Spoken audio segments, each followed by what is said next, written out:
Olá, estamos de volta aqui para mais um assunto polêmico. Vamos conversar hoje sobre a questão fiscal do Brasil, né?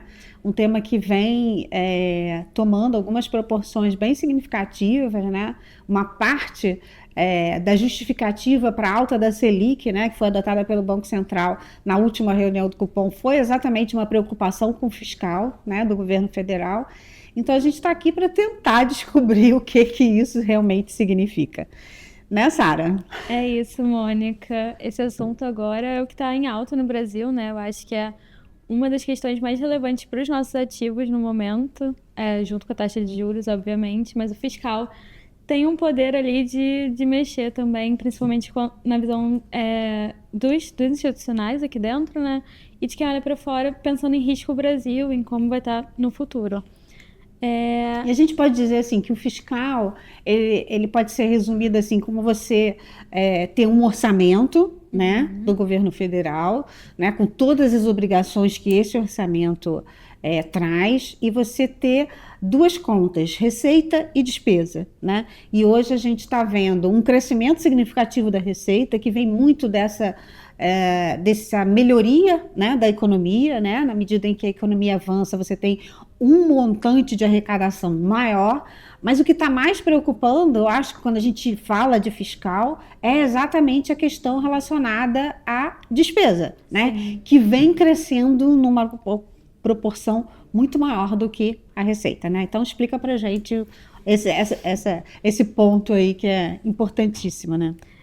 Então, a gente teve no início do ano a entrada no novo arcabouço fiscal, que tinha justamente um dos objetivos, né, do novo arcabouço fiscal era equilibrar as contas. Então, por mais que não tivesse um corte significativo de despesa, a gente teria um aumento nas receitas, né, se tudo seguisse de acordo com o que vinha sendo planejado ali no primeiro esboço do novo arcabouço fiscal. Mas no meio do caminho tivemos algumas surpresas. Quando a gente olha para a parte das receitas, a gente teve um aumento significativo nas receitas que são obrigatórias, né, que são os gastos previdenciários. Logo, quando a gente teve uma mudança no governo, também teve a PEC da transição, que aumentou significativamente as receitas. Já estava na conta, mas ainda assim entra, né, no que vem depois. E além disso, a gente teve o crescimento de despesas que estão fora do novo arcabouço fiscal, né? Então a gente teve despesas extraordinárias que foram importantes, como a reconstrução do Sul. A gente teve também algumas despesas focadas agora, né, nas queimadas que tivemos em algumas partes do Brasil. E isso também despendeu do governo o aumento de despesas. Então a gente teve despesas pontuais e despesas que foram colocadas dentro do novo arcabouço fiscal. Então, Isso explica esse desequilíbrio, vamos dizer assim, né, que foi abordado pelo Banco Central para estar justificando essa necessidade da gente ter um aperto monetário, né, voltar para um ciclo de alta, exatamente esse desequilíbrio, né, na parte fiscal. E a relação da dívida, né, com relação ao PIB, né? Porque quando você tem esse desequilíbrio, né, você tem esse déficit, você precisa financiar. É como se fosse um orçamento normal, né? Você está gastando mais do que arrecada, então você tem que pegar esse déficit e conseguir se financiar. E aí você vai ao mercado, né, para pegar esses recursos que estão faltando. E aí, quando você tem a pessoa que tem os recursos, né, ou as instituições que têm os recursos para doar, né, para o governo, né, na emissão do título para financiar esse déficit, ele olha o todo, né? Se esse déficit, se essa relação dívida-PIB está crescendo, tem perspectiva de lá na frente se estabilizar ou continuar crescendo. E na medida em que não se tem essa noção, né, de que pode haver realmente uma estabilização da dívida, né, do Brasil com relação ao PIB, se pede mais prêmio, mais taxa, né, para tentar equilibrar, para essa avaliação do devedor, essa avaliação do governo como um todo fica um pouco mais deteriorada, né? Tem até um exemplo que o André, nosso diretor aqui da parte de alocação, ele sempre dá, né? Quando você tem uma pessoa da sua família, ela vai te pedir dinheiro emprestado. É quando você olha para a situação financeira daquela pessoa. Se ela é uma boa pagadora, uma pessoa que você sabe que ela vai te pagar ao longo do tempo, é muito mais fácil você emprestar aquele dinheiro sem cobrar um retorno maior, porque você sabe que provavelmente ela vai te pagar. Quando a pessoa já está com uma situação financeira um pouco mais difícil, quando ela está talvez desempregada, né? Você empresta, mas sabendo que talvez aquilo não venha, né? E aí o mercado ele olha para esse cenário também. Assim, quando ele vai olhar a solidez do Brasil, é óbvio que quando você pensa num país é muito diferente, né? Porque o país ele tem o poder da moeda, então o Brasil ele ainda a maior parte da dívida do Brasil está em real. Então ele vai conseguir pagar essa dívida de qualquer forma, mas quando você olha para o Brasil, você olha para a situação financeira, né, consolidado como um todo, e se isso piora, né, se piora a perspectiva para a dívida do Brasil, você acaba cobrando mais para emprestar.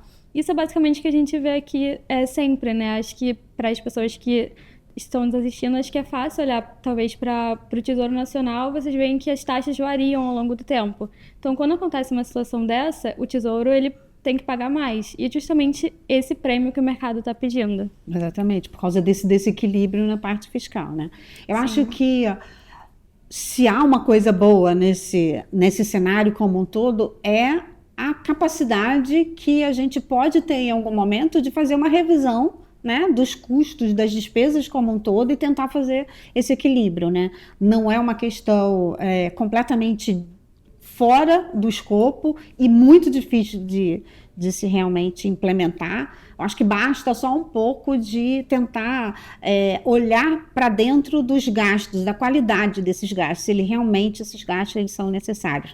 E eu acho que uma outra questão também é parar de colocar alternativas, né, de gastos que não entrem dentro do programa fiscal, né? Eu acho que o que traz um pouco mais de apreensão para o mercado é isso, né, da gente voltar para um tempo em que a gente tinha várias despesas que não estavam incluídas dentro do arcabouço, daquilo que realmente dá uma certa limitação. Então, não é um problema difícil de resolver, mas basta, sem dúvida alguma, que haja um certo empenho, né, em que a gente possa realmente cumprir aquilo que foi determinado pelo próximo governo, que foi o arcabouço, né? No início do governo se definiu-se, né, as metas de inflação, a meta de déficit.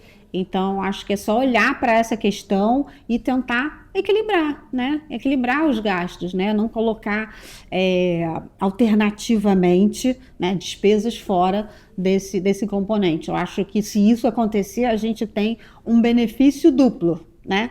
A gente pode ter algum tipo de equilíbrio em termos de despesas e receitas do governo, e isso, consequentemente, pode trazer uma percepção para o Banco Central e para os diretores do Banco Central de que essa pressão, né, do fiscal esteja diminuindo e, consequentemente, ser menos um argumento que o Banco Central possa estar utilizando para alongar ainda mais esse ciclo de alta da taxa de juros, né? Eu acho que todo mundo acaba ganhando, né? Se tiver realmente um orçamento equilibrado e focado realmente em controlar as despesas, não só em aumentar as receitas, né? Acho que todo mundo ganha, né? Uma parte interessante, Mônica, foi que no começo você falou sobre o orçamento ser receitas e despesas. E eu acho que uma coisa que está trazendo também muita segurança para o mercado é que quando você olha para o arcabouço, parte das receitas não são receitas que estão certas de acontecer, Exatamente. Né? São projeções. E óbvio que a projeção é para 2025, 2026. Mas são projeções que ainda nem têm o fato para acontecer. Então isso também traz uma insegurança maior, porque você não sabe se aquilo será revisado no futuro para menos, como foi o que aconteceu com as receitas que estavam no novo arcabouço fiscal para esse ano. Então isso acaba trazendo uma insegurança muito grande para o mercado e realmente pede que o Banco Central tome uma medida de aumentar os juros, né, para evitar que tenhamos um descontrole um pouco maior das variáveis macroeconômicas do Brasil.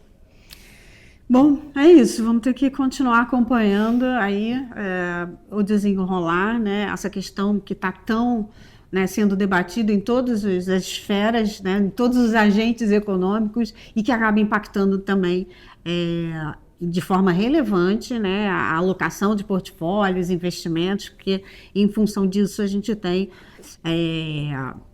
uma probabilidade grande de continuar esse processo de aperto monetário com taxas de juros, né, que a gente ainda não sabe direito qual vai ser a taxa terminal do Brasil, né? Ao contrário do mundo, né?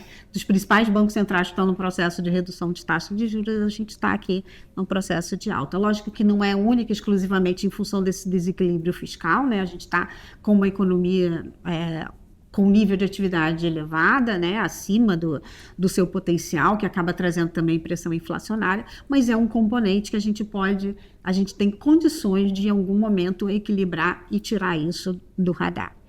É isso por hoje. Tchau, tchau, gente. Tchau, gente.